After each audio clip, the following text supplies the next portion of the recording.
Bienvenido, Carlos.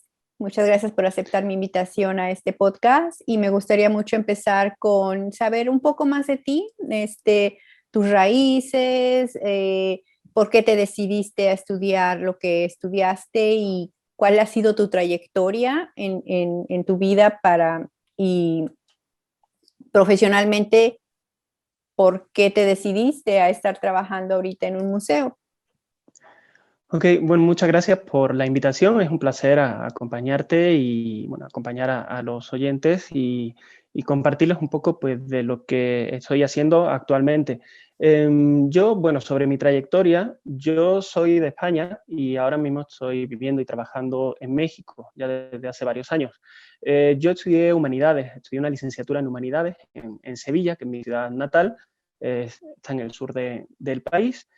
Y luego estudié una maestría en Patrimonio Cultural, que está más centrada en museos, ahora platico un poco más de eso, y la estudié en Barcelona.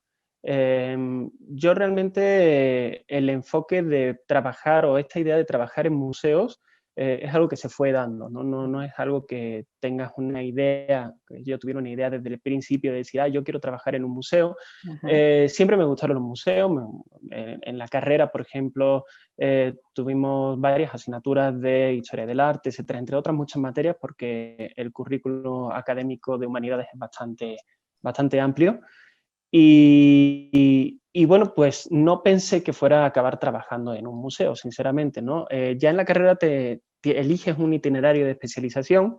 Había como 3 diferentes, uno sobre patrimonio cultural, otro sobre traducción y enseñanza de español para extranjeros. Yo decidí por este de patrimonio también a raíz de una experiencia que tuve al principio de la carrera, que hicimos unas prácticas profesionales arqueológicas. Bueno, fue toda una experiencia muy enriquecedora y ahí tuve un contacto en directo con lo que era el mundo de la arqueología y el patrimonio, ¿no? Entonces, me gustó mucho la experiencia, la arqueología muy interesante, también tomé una materia de arqueología, pero lo cierto es que no dije, wow, yo quiero ser arqueólogo, ¿no? No fue eso lo que me llamó, porque también pues el trabajo de arqueólogo está muy mitificado, ¿no? Está muy romantizado Sí. y realmente pues es una cosa muy diferente a lo que la mayoría Piensa, imaginamos, ¿no? ¿no? Y es algo muy bonito, muy padre, pero yo lo vi y dije, a mí lo que me interesa realmente es ver qué pasa luego con estas cosas, ¿no? Cuando se descubre un yacimiento, ¿qué se hace luego con ese yacimiento, ¿no? Porque pasa mucho en países, pasa en México continuamente, en España también, en mi ciudad, en todas las zonas donde hay un pasado histórico importante y hay restos arqueológicos, surge mucho que se encuentran yacimientos de manera inesperada, yacimientos que son un poco incómodos a veces para quien va a gestionar ese espacio, ¿no? A lo mejor quieren hacer un edificio, un centro comercial o algo y aparece ahí un yacimiento, ¿no? Entonces, hay una lucha de qué se hace, se pone en valor, se arrasa, se construye un museo ahí, se hace un centro de interpretación o qué se hace, ¿no? Entonces, a mí toda esa problemática me atraía mucho y por ahí me empecé a centrar mi carrera más en la parte de la gestión del patrimonio cultural, de qué se hace con todo eso. Y la maestría se centró particularmente en museos. Yo pensaba que íbamos a hacer justo más gestión de patrimonio arqueológico y así, y también se abordaba, pero sobre todo estaba muy centrado en el ámbito de los museos. Y ahí me di cuenta también de algo que me interesaba mucho y que yo me centraba siempre, ¿no? Cuando veía una exposición de un museo, centrarme en el discurso de la exposición, el discurso también del museo. No solamente lo que se dice, sino el por qué se dice así, qué están queriendo decir, cuáles son las ideas o cuál es el propio sesgo cultural o intelectual o de cualquier tipo que tienen los mismos que han hecho esta exposición, ¿no? Los curadores, los comisarios, pues la dirección del museo, ¿no? Te das cuenta de muchas cosas viendo las exposiciones, de cómo están montadas, de cómo está pensado y cómo se piensan también a sí mismos, ¿no? Porque eso es algo muy, muy interesante de los museos, de cómo reflejan la propia identidad del lugar donde están, ¿no? Entonces O sea, la me imagen que empecé a quieren dar, centrar. ¿no? La imagen Sí, y no solamente la que quieren dar, porque eso muchas veces sí es, pues sí quieres dar una imagen, pero realmente no siempre concuerda con la propia identidad Mm, que uno tiene, ¿no? A lo mejor, sí, sí, sí. no sé, pongo un ejemplo, fui a Monterrey, vi un museo en Monterrey, que es un museo, digamos, regional, donde te ponen pues, su historia y te das cuenta también de cómo se perciben a sí mismos, no solamente la imagen que quieren dar, sino también cómo es la identidad de la población de Nuevo León en general, ¿no? O esta imagen oficial de cómo somos nosotros los regiomontanos, ¿no? Y así, y eso lo ves en cualquier tipo de exposición, sobre todo las que son de historia, pero también en otro tipo de exposiciones hay muchos discursos que no son tan evidentes y son muy interesantes. Mm, Entonces yo me empecé a centrar más en esta cuestión, ¿no? Del contenido, cómo se desarrollan contenidos para exposiciones, eh, cómo debe funcionar un museo, digamos, o cómo debe transmitirse las ideas, justo para no caer en ciertas cosas. Eh, sí, hay muchas situaciones que se pueden dar a la hora de hacer el contenido de una exposición, ¿no? ¿Puedes Y crearte tienes que tener enemigos? mucho. Ok. Sí, sí, ocurre mucho, ¿no? Sobre todo con exposiciones que son históricas. Ujú. Hay muchos casos, bueno, tengo una anécdota particular del lugar donde trabajo ahora, que es el Museo de Memoria y Tolerancia en Ciudad de México, y hemos abordado temas que son, pues, un poco polémicos a veces, porque estamos hablando de genocidios, crímenes contra la Ujú. humanidad, en los que se ven involucrados terceros países. Entonces, claro, eso puede generar tensiones diplomáticas también, ¿no? Y hay una cuestión ahí pues, de cómo manejas todo eso, ¿no? Desde la propia concepción de la exposición para hacerlo de una manera rigurosa y que no genere este tipo de tensiones o poder gestionarlas después, ¿no? Entonces, realmente hay muchas cosas detrás de los museos que el público generalmente no ve y que están muy relacionadas con eso, ¿no? Con, sobre todo, cómo se desarrolla el discurso curatorial de la exposición desde el primer momento, ¿no? Y que también está muy relacionado con cómo funciona la propia institución en Ujú. sí misma y cómo se percibe a sí misma. Entonces, Interesante. Hablando precisamente de esas cosas muy difíciles de explicar, porque hablando de un genocidio, dices tú, órale, ¿puedes un ujú. poquito, o al menos platicarme, cuáles son los indicadores en una cultura que te llevan a decir, ay, canijos, basándonos en la historia, que dices tú, esto ya lo veo Ujú. que va a llegar al momento en que se vengan a casos como los que tú ya conoces de Rusia y de esos lugares en donde ya la misma gente se pone en contra de la misma gente, ¿me explico? ¿Podrías, para los incultos como una de ellas yo, cuáles serían esos indicadores? Bueno, en el caso de los genocidios, o sea, en concreto, para los que no conozcan el Museo Memoria y Tolerancia, donde trabajo yo ahora, es un Ujú, museo que parte de la memoria histórica de estos crímenes que ocurrieron en el siglo XX en concreto, estos crímenes de genocidio, y los trata de generar una reflexión a partir de ahí para analizar y tratar de generar un cambio en la sociedad actual. Y ujú, se centra en estos casos de genocidio, que son 7 los que están reconocidos a nivel internacional pues, por ajá, algún tribunal internacional con competencias en este tema, y, y, son casos muy concretos. Entonces, el genocidio es un crimen muy particular porque hay muchos tipos de crímenes contra la humanidad, hay muchos crímenes en los que se acaba con la vida de una población, ujú, así de muchas personas a la vez, pero el genocidio tiene la particularidad de que tiene una motivación de acabar con un grupo, en concreto con un grupo identificable por su etnia, por su religión. Entonces, tú puedes, o por su nacionalidad, por ejemplo, ¿no? Como el Holocausto es el gran caso de genocidio conocido por todos, donde se trata de exterminar a la población judía de Alemania y de los países que quedan bajo la órbita alemana, ¿no? En Europa. Entonces, ahí está muy, muy claro, ¿no? La intención de acabar con un pueblo, con un grupo concreto que tiene una identidad propia, en este caso religiosa.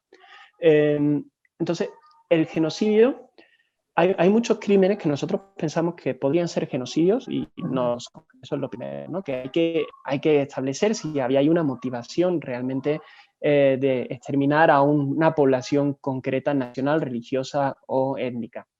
Y lo que hemos visto nosotros, que estudiamos 7 casos de genocidios históricos, es que hay todo un proceso, ¿no? A los genocidios se llega, no es un crimen que ocurre Exacto. espontáneamente, sino que se va construyendo, se va generando una dinámica de violencia que va escalando, va creciendo, hasta que se llega a cometer el crimen en sí. Entonces, los elementos que hay en ese proceso, el primero, y a mí me parece quizás el más importante, porque es el que nosotros podemos ver que ocurre en nuestras sociedades actuales en el mundo, es que se identifica al grupo, ¿no? Al grupo que es diferente, se identifica como una amenaza o como algo indeseable, y se le empiezan a atribuir una serie de características y se empieza a deshumanizar a ese grupo, ¿no? Ya no se le considera humanos o personas con los mismos derechos que los otros, sino una categoría inferior, ¿no? En muchos casos de genocidio,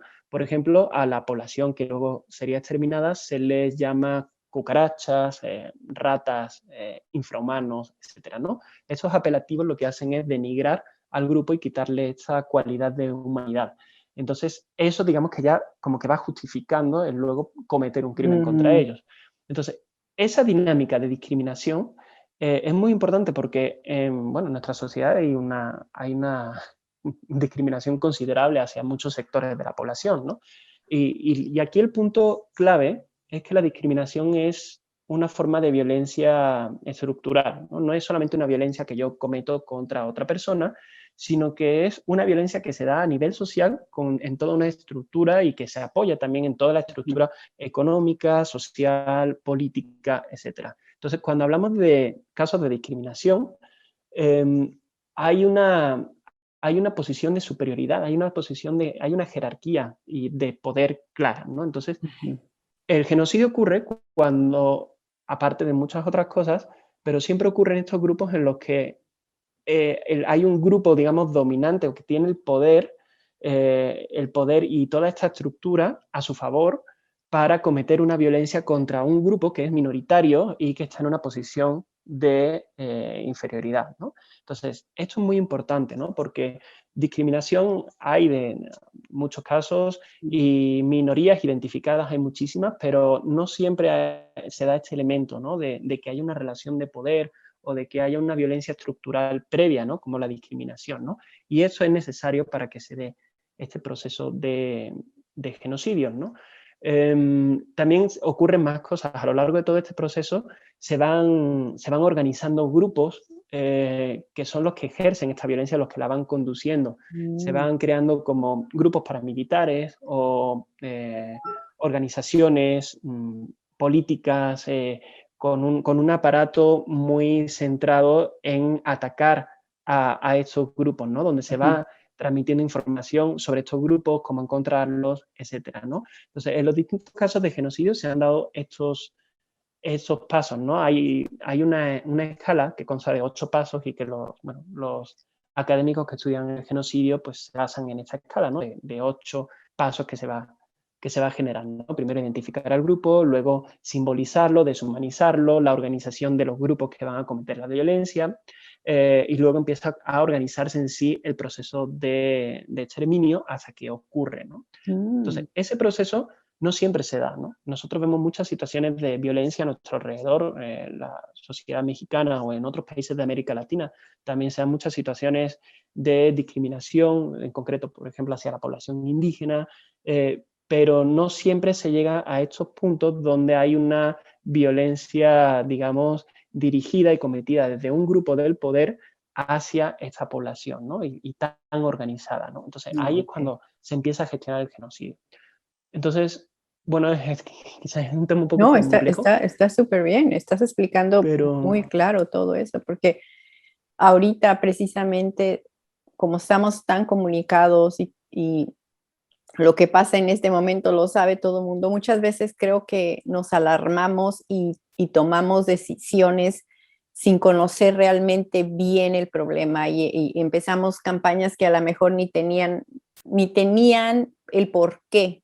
Por decirte algo, estuve leyendo o vi un documental de las cacerías que hay en África. Y ya ves que hubo un tiempo en el cual muchas celebridades decían, no, es que cómo es posible que maten al león y cómo esto, pero estaban en contra de eso, pero realmente no tenían el gran conocimiento de lo que pasa en esas comunidades en las cuales ese tipo de ingreso económico, cómo ayuda a las comunidades y no es que se anden matando así, exterminando, ¿me entiendes? Muchas veces eso es lo que pasa.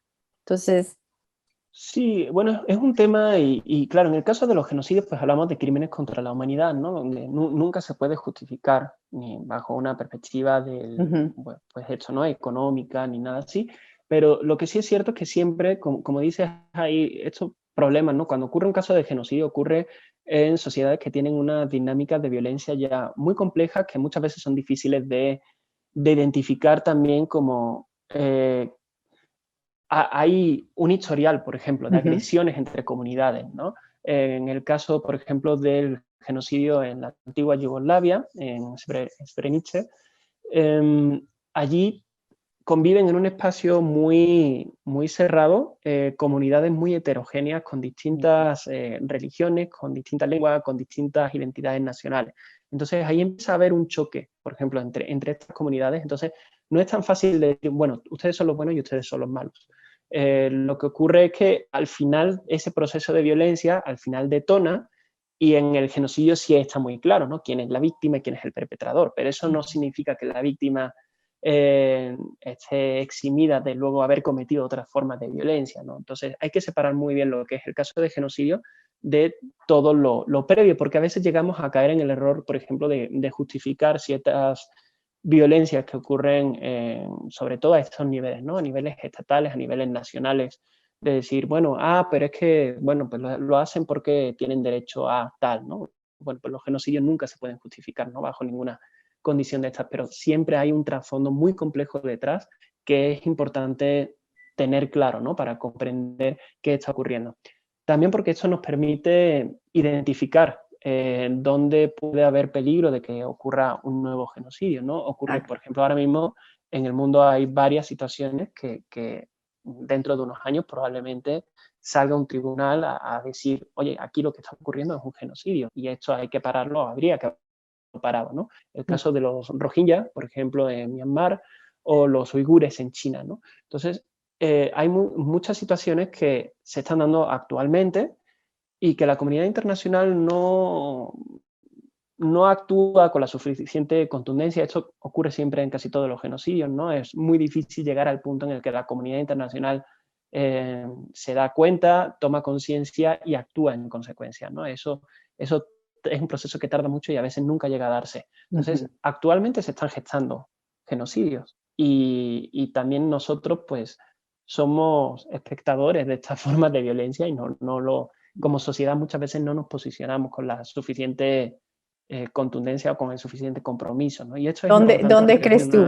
China, ¿verdad? China. pues, China, lo que está ocurriendo en China y en Myanmar, en concreto hacia poblaciones musulmanas, son casos que Que caen apuntan. perfectamente en todo lo que sería la definición formal de genocidio, ¿no?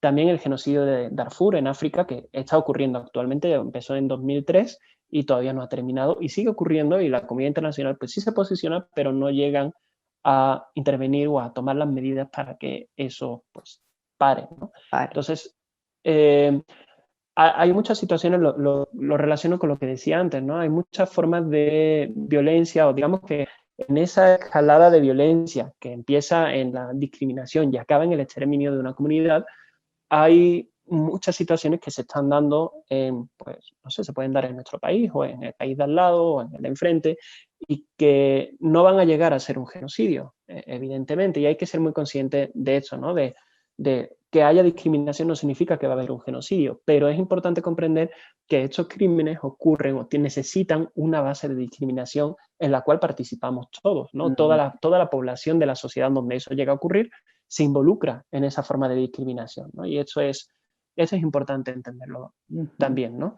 Que para que llegue a ocurrir, por ejemplo, el genocidio más cercano que tenemos nosotros presentes en México es el de Guatemala, que ocurrió en los años 80-82, ocurre en el marco de un conflicto interno que dura muchos años, muchas décadas, pero en concreto en esos años el gobierno militar, decide que la población indígena está coludida o pues, que sí está sirviendo a la guerrilla, entonces emprenden una campaña militar contra la población indígena maya y pues exterminan, arrasan varias aldeas, bueno, varias, no, 600 aldeas, acaban con la población civil, cometen una masacre, una barbaridad allí, y para que eso ocurriera fue necesario un contexto, una base, un estrato de discriminación hacia la población indígena, un clasismo muy fuerte que se daba en la sociedad guatemalteca contra la población indígena y que no es diferente a la que hay en el resto de países de América Latina, ¿no? Donde tenemos un clasismo súper fuerte y donde la población indígena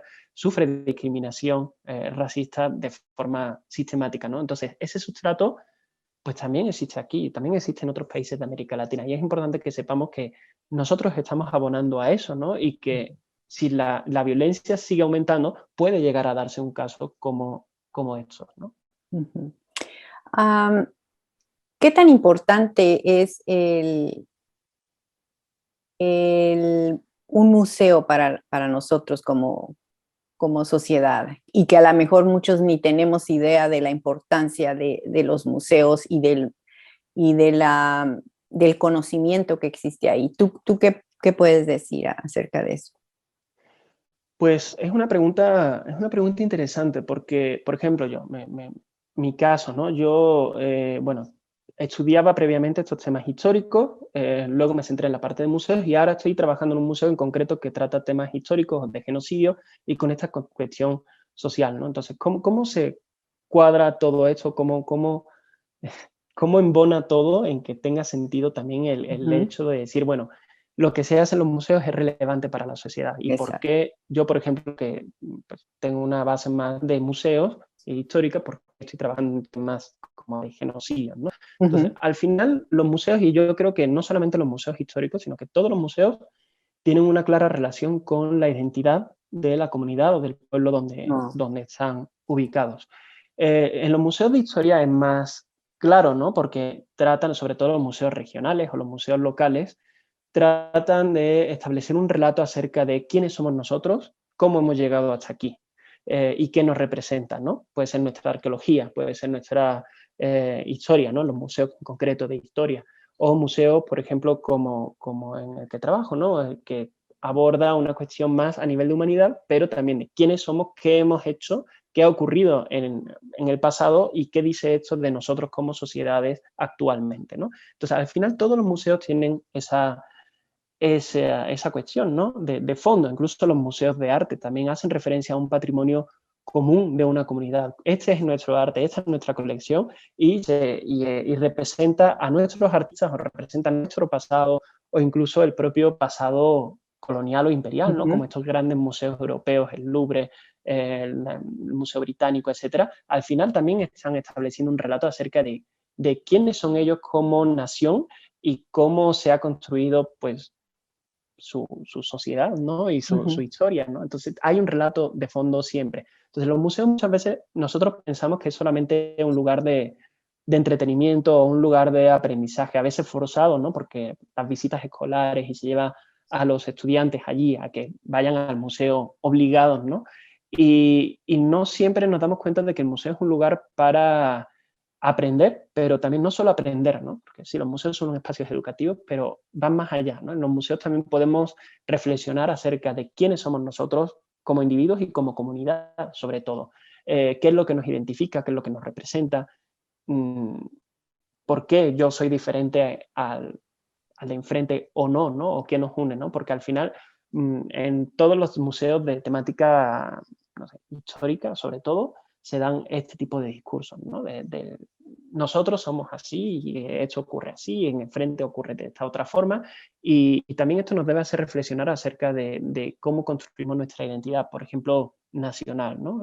Y esto en el caso de México también es pues muy importante, ¿no? Porque si hay una identidad como muy conformada desde el propio pues, Estado, Ujú. tradicionalmente, ¿no? Y que en los museos nacionales, como en los museos nacionales de muchos países, también se sigue reproduciendo esta idea de nosotros, nación, somos esto, ¿no? Entonces, estos son espacios muy, muy interesantes y yo creo que sería muy valioso para la población en general tener una relación más, más estrecha y más cotidiana con el museo como espacio de convivencia, como espacio de reflexión y como espacio de, si no solamente de aprendizaje forzado Ujú. o de mero entretenimiento, ¿no? Como no es solamente, no es como un teatro, como un cine, ¿no? Ocurren otro tipo de dinámicas de contacto con el propio discurso, con las exposiciones, con nuestro patrimonio, etcétera.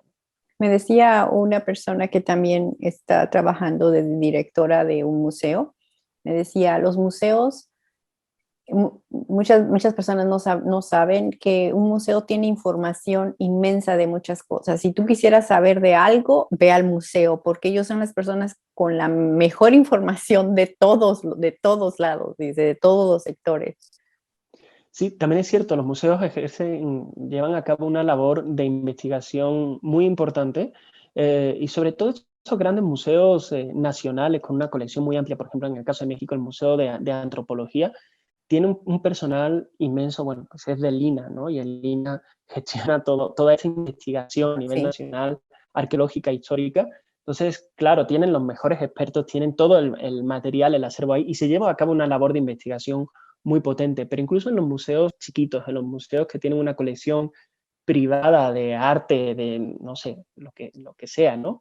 Lo que pasa es que ahora nada más 40 minutos se está dando el Zoom y como nos Sí, sí, tardamos al principio, sí, pero perdón, bueno, sí, no, estábamos y es hablando muy de la poco. importancia de los museos en la sociedad. ¿Quieres cerrarle un poquito para lo que viene Sí, siendo de lo que estábamos sí, hablaba platicando? de la investigación, de la investigación, ¿no? Sí. Si quieres, como que retomo un poco. Pues, bueno, como comentábamos, sí, los museos, grandes museos, por ejemplo, tienen un equipo enorme, ¿no? De investigadores, tienen una colección importante del tipo de De datos, piezas ¿no? De todo, porque en me cada decían museo, de datos todo. también. Claro, se generan investigaciones continuamente, ¿no? Pero incluso en los museos más pequeños, ¿no? A mí es lo que me parece que mucha gente desconoce, que cualquier Ujú. museo pequeño, incluso privado, con una colección de arte particular o lo que sea, también tiene un gran conocimiento acerca de su colección, acerca de sus contenidos, y que para la gente que se dedica a investigar cada tema, ¿no? Temas de Ujú. arte, históricos, etcétera, o arqueológicos, pero también para el público general, es una gran fuente de información, ¿no? Si se quieren acercar a los distintos museos y conocer su colección, conocer lo que hacen, la labor de investigación, es también un aporte enorme que pueden hacer los museos para la sociedad en general y que la mayoría de la gente no está consciente de que eso Ujú. es así, ¿no? Ahora, pasando a otra pregunta. Eh, ¿Qué piensas tú con toda la experiencia que tú tienes de estudiar historia y de todo? ¿Qué esté pasando ahorita con Israel, el problema de Israel y los palestinos, que ahora hasta todo el mundo está en contra de los judíos, cuando podríamos decir que los malos son los palestinos, ¿no? Con esos ataques que están ocurriendo. ¿Qué está pasando en la cabeza de todas las personas que ahora hasta ya salen a apoyar a los palestinos, porque los judíos son los malos? ¿Qué está pasando ahí? ¿Nos iremos allá? ¿Estarán en alguno de los pasos del genocidio? ¿Tú qué puedes opinar? Bueno, el tema del conflicto de Israel y Palestina es muy complejo y, bueno, no soy experto en ese No. tema, pero ahí algo que ocurre es que a mí me parece muy importante que hay que separar también lo que es antisemitismo de Ujú. hacer una crítica a un Estado, al Estado que sea, al país que Ok. sea, ¿no? Es muy importante separar esto, ¿no? Porque, por ejemplo, una cosa son los judíos y otra cosa es el Estado de Israel. Igual que una cosa es Hamas o la autoridad palestina y otra cosa son los árabes en general, ¿no? O el pueblo, o incluso el pueblo palestino, ¿no? Entonces, ahí lo que está ocurriendo es que yo, en mi opinión, Ujú. la violencia que ocurre, ¿no? Tenemos una organización calificada por muchos países como terrorista, como es Hamas, y comete unos ataques y luego hay una respuesta desproporcionada por parte de un Estado contra la población civil también, ¿no? O sea, no solamente contra estas organizaciones, sino que también basándose en, por ejemplo, ese argumento, ¿no? De que son escudos humanos, etcétera, ¿no? Ocurren estas prácticas, para el Estado es una justificación para cometer una serie de actos que no son, pues no son justificables de ninguna forma, ¿no? Entonces, claro, esto despierta una indignación muy fuerte en la gente en general, en la comunidad internacional, en otros países, en la población, ¿no?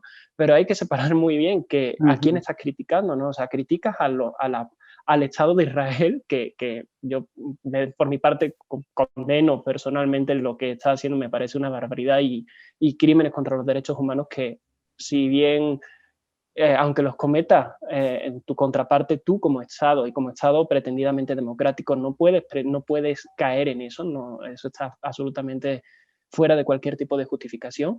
Esto no debe caer nunca en una cuestión antisemita, ¿no? O de criticar a los judíos, ¿no? Porque no son los judíos son un pueblo, son una comunidad, una religión que no necesariamente son responsables o tienen que ver, ni mucho menos, con lo que haga un Estado concreto, ¿no? Es como si el Estado mexicano, las violaciones contra los derechos humanos que comete, y la gente critica a los mexicanos o desata una ola de odio contra los mexicanos, no tienen nada que ver, ¿no? Una cosa es la población, una cosa es la gente y otra cosa es el Estado como estructura de poder, con sus aparatos de violencia, con sus ejércitos, con sus dinámicas, ¿no? Entonces, esto es un tema Muy delicado. difícil, ¿no?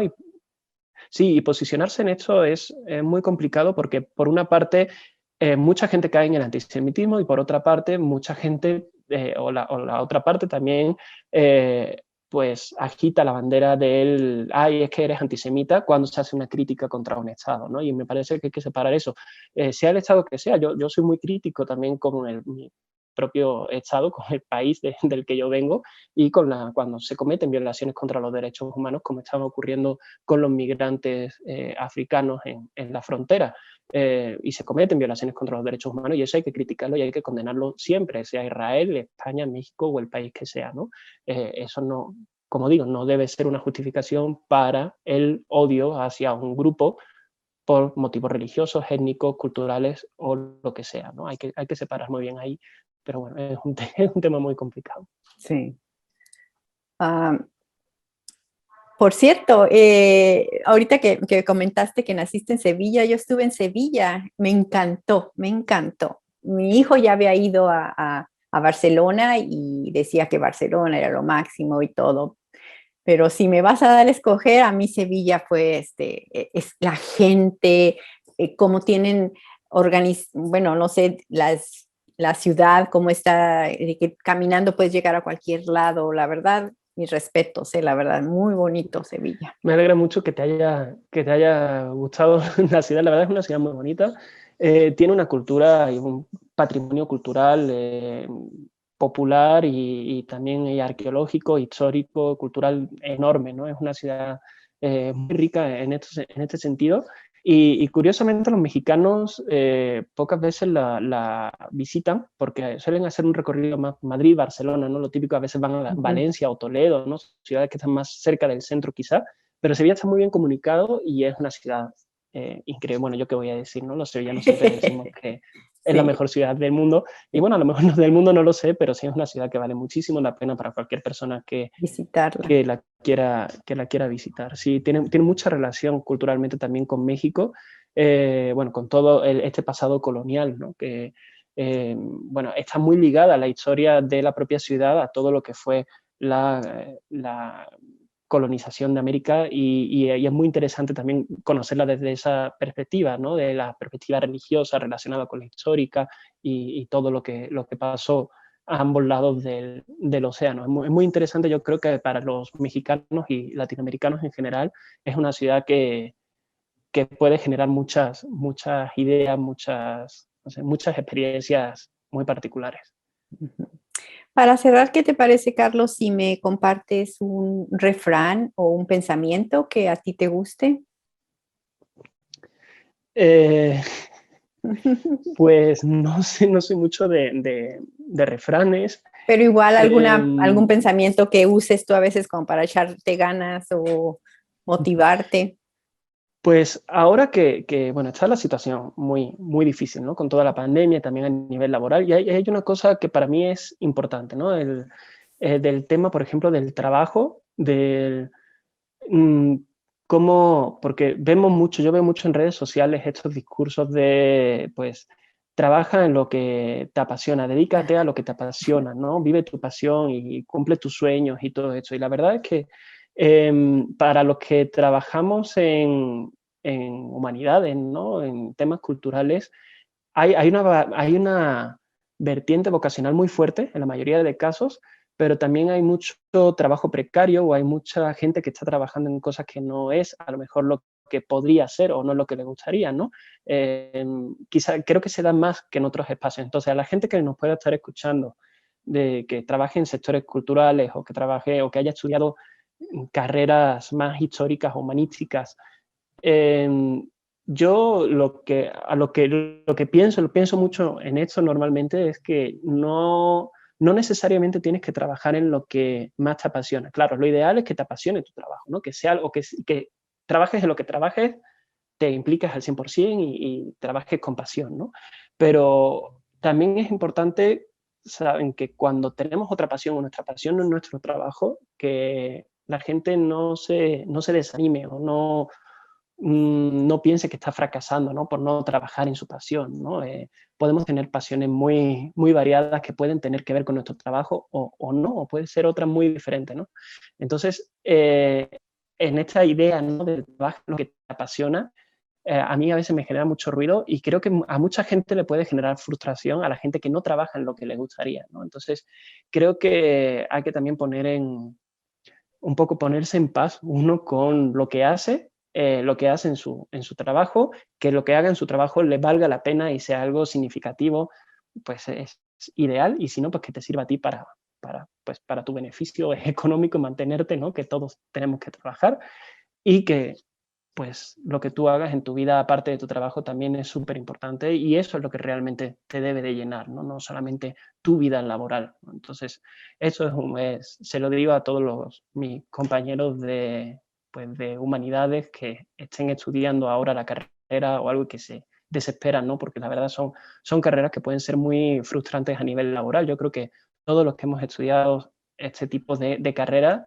en algún momento nuestras familias nos han dicho, ¿no? ¿Y eso para qué? ¿No? ¿Por qué estudias eso? ¿O te vas a morir de hambre? ¿No? O pues muchos hemos trabajado de meseros o de trabajos que no tienen nada que ver con lo que hemos estudiado, pero bueno, hay que trabajar en esta parte, ¿no? Y ponerte en paz también con lo que estudias, por qué lo haces y en qué puedes trabajar y con lo que haces fuera de tu trabajo. Gracias. Perfecto, Carlos. Muchísimas gracias y fue un placer escuchar todo lo que nos platicaste y compartiste. Seguimos en contacto. Cuando Igualmente, un tenga las placer estar con ligas, ustedes. cuando tenga las ligas te las comparto para que tú las compartas en tus redes sociales. Ok, sí, por favor. Sí, sí, sí, me Claro que gustaría sí. mucho que me compartieran la grabación o bueno, que Sí, me imagino que lo vas a editar y todo, claro. ¿no? Sí, hay Sí, sí, bastante sí. que editar. Pero Sí, muy bien. muy bien. Muchísimas gracias, Carlos. Te deseo lo No, gracias mejor. a ti, un placer. Un Un placer y placer. gracias por contactarme y por todo y por la experiencia de la plática. La verdad lo disfruté mucho también. Ah, gracias. Hasta luego. Buen día. Sí, un abrazo, hasta Adiós. luego. Bye. Adiós.